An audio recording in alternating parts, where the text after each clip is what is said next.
محسن یه لحظه ماموریت رو بگیر. بعد ترافیک رو یه لحظه ترافیک رو بگیر. ببین یه سری وقتا یه سری آموزشا میتونه جون نجات بده. خب من تو این ترافیک پروازم بکنم نمیتونم به کسی که لقمه تو گلوش گیر کرده برسم. یه سری چیزا رو یاد بگیری که اینجور وقتا وقتی کاری از دست ما بر نمیاد جونتون، جون عزیزتون تو خطر نباشه. من پرواز نمیتونم بکنم، پرواز که نمیتونم ارونه بپرم. اینم آژیر طرف لقمه تو گلوش گیر کرده.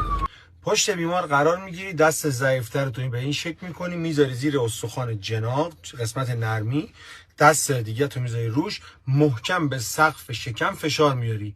این باعث میشه جسم خارجی خارج بشه. چند بار که این کارو انجام دادی با کف دستت محکم به صورت بالا به بین دو تا کتف بیمار ضربه بزن. همین.